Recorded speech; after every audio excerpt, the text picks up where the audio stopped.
Hello, I'm Arlene Herson, and I'm glad you can join us because you're invited to meet a man with incredible talent. A man the New York Times called the most able, stimulating, and most versatile actor of his generation in America. Whether he's producing, directing, acting, or even singing and dancing, you know it will be exceptional. He may have convinced you that he is Cyrano de Bergerac, Don Quixote, or Toulouse-Lautrec. However, he is really Jose Ferrer. He's participating today here at Navicine Country Club in a celebrity golf tournament, but before he plays golf, he's going to talk to us. So please stay right with us. Jose Ferrer will join us right after these messages. We're back. We're here at Navicine Country Club, and now we're joined by my very special guest, Jose Ferrer. Thanks for taking the time. I know you're going to be playing golf soon, but I got you now. We're playing something resembling golf.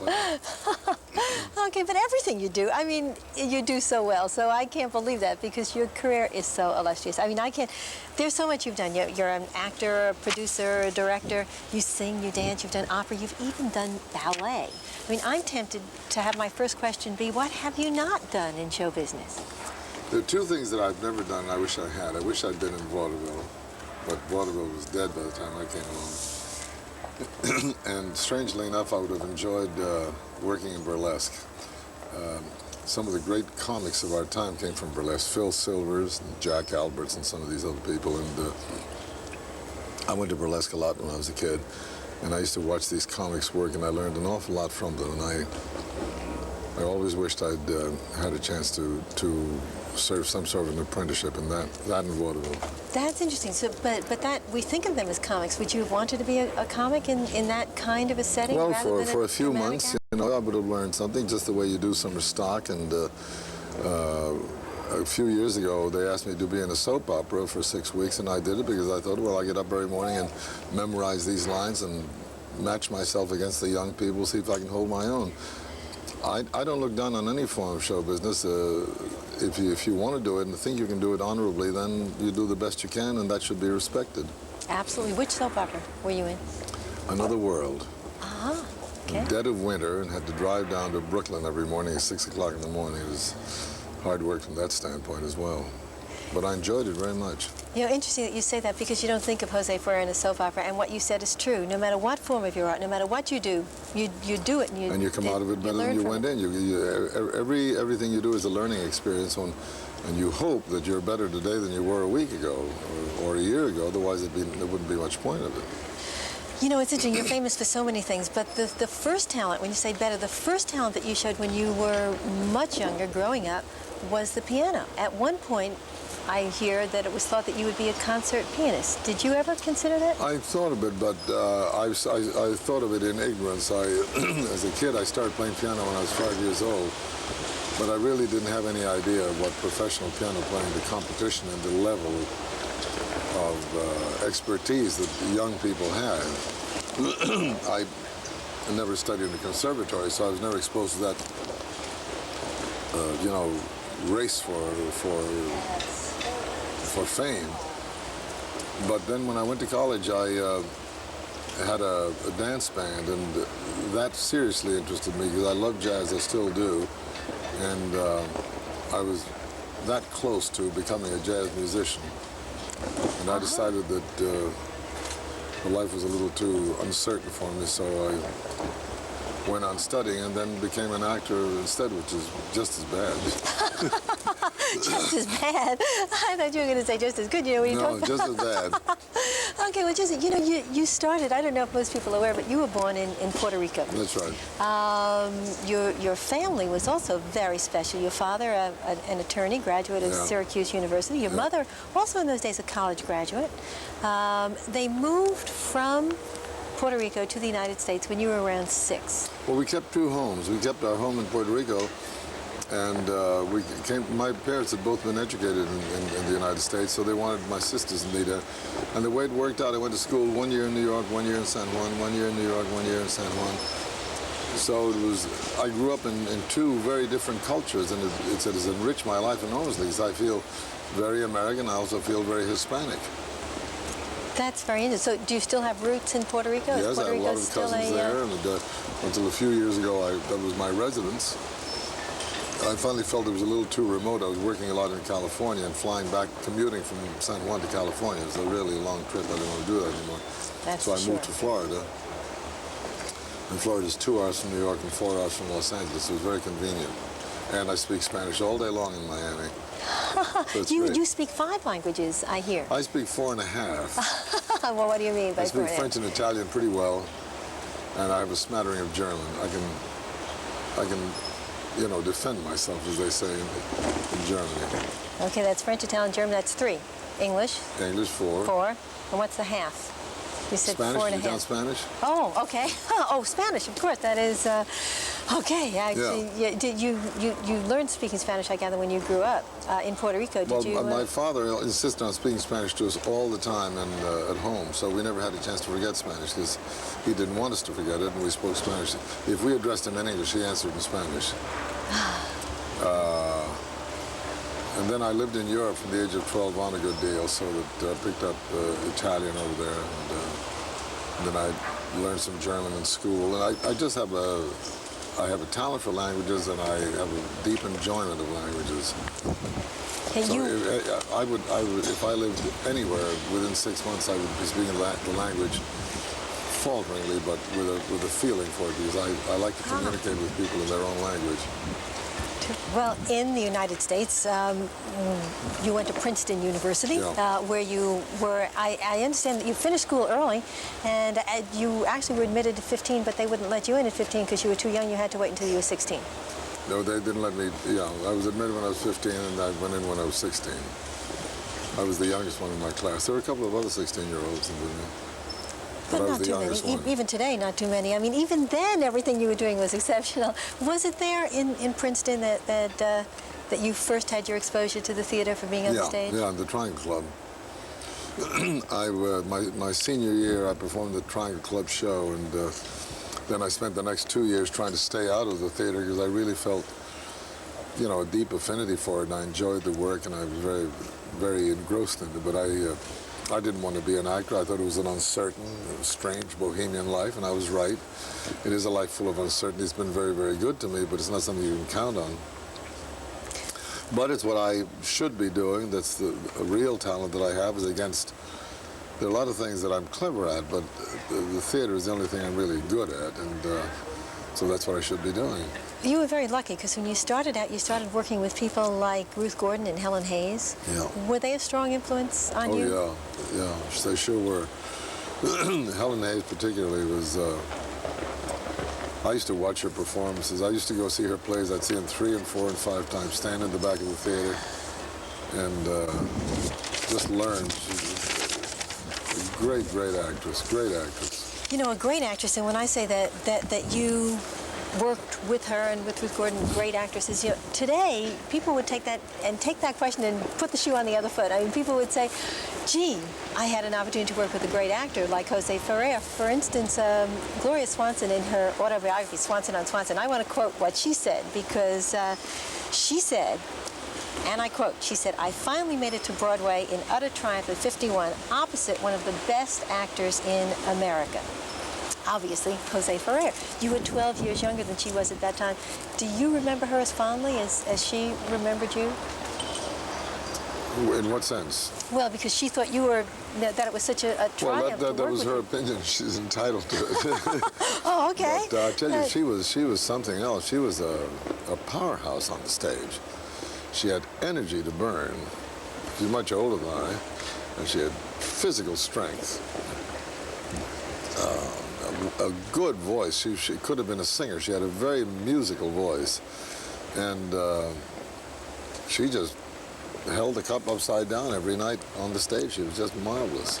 Speaking of a voice, I mean, your voice is so powerful, and so, but we remember your voice is so distinctive, but most people, your most memorable role, and you've done so much, has got to be Cyrano de Bergerac. I suppose, yeah. Cyrano is a star maker. Everybody who has played Cyrano well, in America, in England, in France, in Italy, in Spain, in Germany, and Austria, it's a star maker. Russia, the history of all those theaters is studded with the names of fine actors who played Cyrano. In America, the first Cyrano was a great actor called Richard Mansfield, who made a name for himself in Shakespeare. And then Walter Hamden was my predecessor, and I'm lucky simply because I made the movie. If I hadn't made the movie, I'd be one of the Serenos that people have forgotten. But when you make the movie, it's like writing a book. It's there on the shelf, and you can take it down anytime and run it. And so you're published. Richard Chamberlain's played Cyrano very successfully. Ralph Richardson played him very, very successfully. Christopher Plummer played him. Frank Langella played him.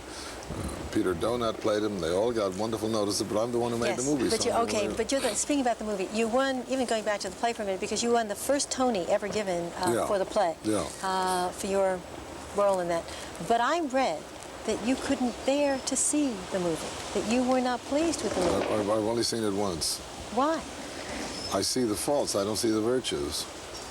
It's terrible. I sit there and instead of enjoying it, I say, well, that's no good, and that's no good, that should have been better, why did I do that? And that's no fun at all. It's something I can't correct. There's nothing I can do about it.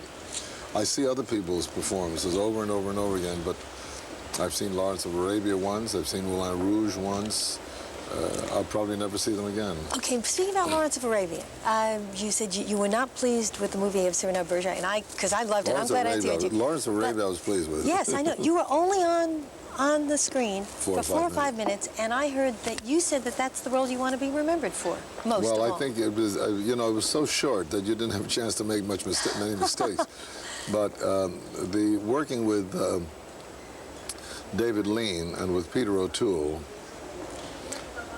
I've said this before, and it's the only simile I can use. It was like playing chamber music, like the violin, the viola, and the cello, the 3 instruments, and we hardly spoke to each other because each of us knew what the other two was thinking, what they required, what they wanted. It was like being in a magnetic field and feeling vibrations going out and coming back at you, so your sonar and radar going all the time, and no need to talk, no need to communicate, and most intense concentration.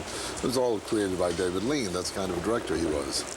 Well, but you have to have the talent for the director to bring out. Yes, so it's kind of, we're going to take a short break, and then we're going to come back and talk some more about your illustrious career. We're speaking with Jose Ferrer. We're here at Navicine Country Club during the Pro-Am Golf Tournament. We'll be right back after these messages. Don't go away, please. We're back at Navicine Country Club with my very special guest, Jose Ferrer. You've done so much. Actually, we have a half hour. I would need 2.5 hours, 2.5 days, 2.5 months to talk to talk to my wife about that. To talk about all the things that you've done. When you talk about your wife, actually, I was going to get back to that, but I'm curious, because you just mentioned you are married now for the 4th time. Now, nobody knows, I understand, the date of your marriage except you, your wife, and the person that married you. Nobody knows how long, when you were married, not even your children. Why? We felt it was something very, very personal to us, and we didn't want it talked about, or we're not fond of anniversaries, and the artificial imposition of festivities has always seemed to me a little strange. And we celebrate our marriage every day of our lives, and that's enough. Okay, so there's no anniversary, no date. You don't, you make believe it didn't exist. You just got married and that was it. No. Don't tell, and no birthdays either. No Christmas? She'd like Christmas, so she gets a little tree. I hate all those things. Why? Well, they interfere with my life. Somebody decided that we should buy a lot of presents and drink a lot and eat a lot and get together a lot. Why don't I decide when I drink and eat and get together? Why should the merchants decide for me? Okay, well, I like what you said earlier. Celebrate every day of your life. Make every day a party. Right. Okay. I do. I celebrate my life every day. I've been so fortunate, and I have good health, and happily married. I have 6 wonderful children, and 6 nice grandchildren. We'll see what happens to them.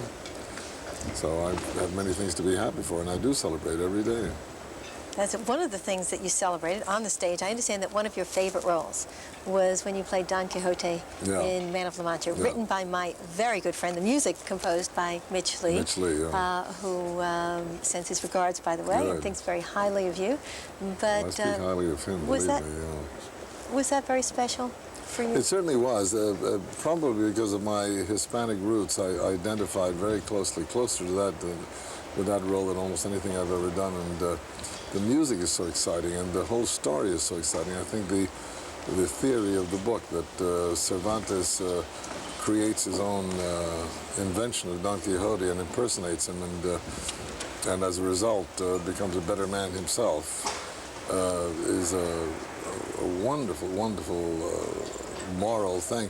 And performing is kind of a form of insanity. I get on the stage and hear the music and start putting on the makeup and so on, and I go zooming off into another world. And then 2 hours later, it was over, and I was myself again. And it's I don't often talk about acting in those terms, but that actually happened to me 8 times a week in Man of La Mancha. It was just I was transported into something else, taken completely out of myself.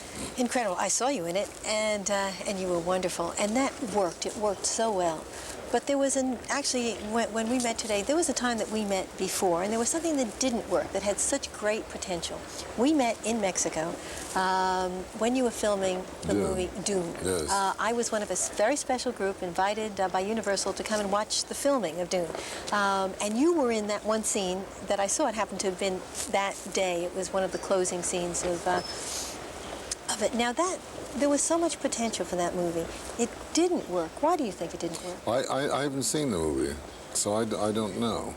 I'm told that the first cut ran about 5.5 hours, and if you have to cut 5.5 hours down to 3.5 or 3 or whatever it was, it's rough going. And I'm told the people who've seen the picture say they can't follow the story, that it's disjointed and not cohesive. So, but why?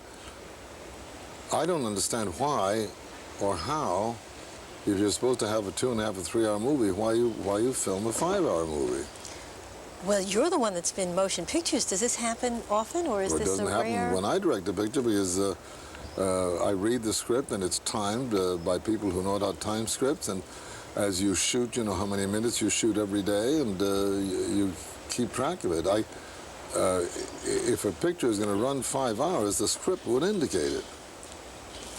True. And now, why do you have a script that's going to run 5 hours if you know you're going to show it for 3 hours? And the money that was spent, if you shoot 5 hours worth and you're going to shoot 3 hours, you're only using 60% of your investment. 40% has been thrown out the window. It doesn't make any sense by any definition. True. I know it happens, but I don't know how or why it happens. Well, that was particularly difficult because Dune was one of the best-selling novels of all time, very complicated book, and therefore didn't translate well. Now, I wonder, in all the things that you're involved in as a producer, as a director, as an actor, do you know when something's not working, or do you wait until the reviews come in? Well, you live in a dream world where you hope it'll work, and you hope that your vision is something the public wants to see. It may turn out to be totally uncommercial and be very good, or it may not. I've seen good pictures that were not commercial. I've directed 2 or 3 good pictures that were pretty good that nobody knows. They didn't sell a ticket at the box office. So, you know, we guessed wrong, but that's a different problem entirely. That's La Traviata was a disaster, the first performance, and then a year later Verdi revived it, and he had the position to do it, and La Traviata was saved. And Glass Menagerie was a disaster in Chicago when it opened, and except for one woman, Claudia Cassidy, who kept saying there's a great play, and she saved it. So the difference between success and failure is rather arbitrary. The Informer was a disaster first time around. Then they showed it around a few years later and became a classic. So that's uncontrollable. But if you aim for 3 hours and shoot 5, I don't understand. Yes, okay. That. But most of what you've done has been very successful. Actually, the stage has been good to you. Hollywood has been good for you, even though when you first started motion pictures, I understand you hated Hollywood. But I read something that you said recently, and because you have been so fortunate, and because show business has been so good to you, I'd like to read this to you and get your reaction. You said about this business, you do the best you can, and then you take the praise, which is often excessive, or the criticism, which is also often excessive. In this business, you have to be thick-skinned about humiliation, about rejection, about failure, all of which goes on for your entire career. There isn't an actor alive today who doesn't every day encounter in some way some form of wounding, some lesion, some trauma, and it can't be helped. Now that sounds so negative. Well, it sounds what? Negative. I don't mean it to be negative. If I felt negative about it, I wouldn't be doing it. But Have you been hurt? Mozart died a pauper. But you're not going to die a pauper. No, I'm very fortunate in that. All I'm saying is that you have to, well, it's like Joe Namath, you know, can hardly walk because of the beating his legs took. You become a basketball player, a baseball player, a football player. You know your body may be crippled early in life. You know that. You know that at the age of 50 or 55 you may have trouble crossing a room. You feel it's worth it because that's your talent, you get the joy out of it and so on. All I was trying to say was that the Laurence Oliviers, the John Gielgud's, the Ralph Richardsons, the Edwin Booths, no matter how successful you are as an actor, disaster lurks around the corner. Oblivion may be there, and you have to love your profession enough, and you get enough joy from it, satisfaction and fulfillment, not to expect success, but to accept the pain and the anguish and say it was worth it. There are people alive who have lost their legs, who have lost their sight, terribly precious things, and they make a life for themselves. Now the question is, should you never have been born, or can you accept that tragic thing and still go on triumphantly and do your best? The difference being that when you're an actor, you have to wait for the phone to ring, and if it doesn't ring, you don't work. Okay, I have something. That happens. Okay, I have something tragic to say now. We have to close. But okay. I can assure you I'm happy that I was an actor and am an actor, and I want to congratulate you on, you know more about my life than I do. I don't know where you did the research or why, but you sure did it, and I thank you. I thank you. It is wonderful having you as a guest on my show, and good luck on your golf game. Well, thank you. that's thank you for being that's here. the pain. Stay right with us. We'll be right back after these messages. Well, I certainly hope that you've enjoyed meeting Jose Ferrer, a fabulous actor, producer, director, dancer, singer, and so we've learned today also a man very interested in golf. I hope he did well in his golf game today. I know that we did very well in having him here as a guest on our show. I hope that you enjoyed meeting him as much as I have, and I hope you'll join us again next week. Meantime, hope to see you then.